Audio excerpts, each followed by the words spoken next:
ఆత్మీయ ఆలింగనాలు, మనసారా పలకరింపులు, ఆటలు, పాటలు, పసందైన రుచులకు కేర్ ఆఫ్ అలైబలై. ఈ ఏడు కూడా ఈ ప్రోగ్రాంను గ్రాండ్ గా నిర్వహించేందుకు అన్ని ఏర్పాట్లు చేశారు కేంద్ర మంత్రి బండారు దత్తాత్రేయ. గవర్నర్, 2 రాష్ట్రాల ముఖ్యమంత్రులు, అలాగే కేంద్ర మంత్రులు అలైబలైకి హాజరు కానున్నారు.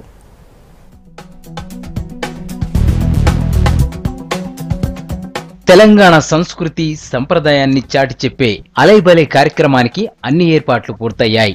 ఏటా దసరా మరుసటి రోజు ఈ వేడుకను గ్రాండ్ గా నిర్వహిస్తూ వస్తున్నారు కేంద్ర మంత్రి బండారు దత్తాత్రేయ. అయితే ఈసారి జలవిహార్లో కాకుండా నాంపల్లి ఎగ్జిబిషన్ గ్రౌండ్ లో అలైబలై జరపాలని నిర్ణయించారు.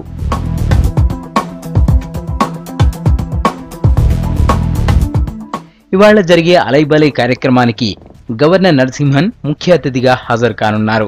రాష్ట్ర ముఖ్యమంత్రి కేసీఆర్, ఏపీ సీఎం చంద్రబాబు ప్రత్యేక ఆహ్వానితులుగా రానున్నారు.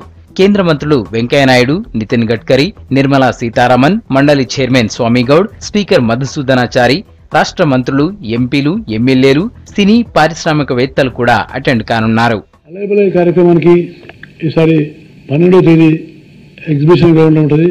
దానికి కేంద్ర మంత్రులు శ్రీ వెంకయ్యనాయుడు గారు, అనంత్ కుమార్ గారు, నిర్మలా సీతారాం గారు, అలాగే సుజనా చౌదరి గారు, అలాగే రాష్ట్ర గవర్నర్ తెలంగాణ, ఆంధ్రప్రదేశ్, దాంతోపాటు మన తెలంగాణ ముఖ్యమంత్రి, ఆంధ్రప్రదేశ్ ముఖ్యమంత్రి, వీళ్ళందరినీ కూడా నేను ప్రత్యేకంగా కలిసినాను, ఆహ్వానించినాను. వాళ్ళందరూ కూడా ఇందులో పాల్గొనబోతున్నారు. అందరి మంత్రి కూడా నేను.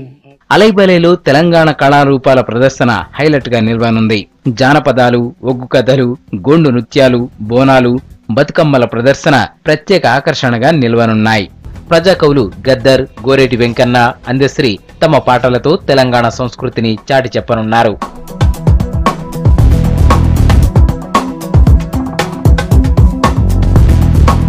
ఇక అలైబలై కార్యక్రమానికి వచ్చే అతిథులకు తెలంగాణ రుచులు చూపించేందుకు ప్రత్యేక వంటకాలు సిద్ధం చేయిస్తున్నారు దత్తన్న.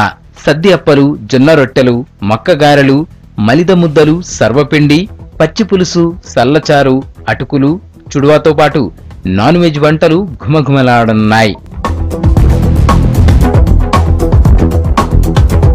చాలా ఏళ్ల తర్వాత నిరుడు 2 చంద్రులను కలిపిన ఘనత దత్తన్నకే దక్కింది. ఈసారి కూడా అలైబలై కార్యక్రమానికి 2 రాష్ట్రాల ముఖ్యమంత్రులతో పాటు చాలా మంది ప్రముఖులు రానున్నారు.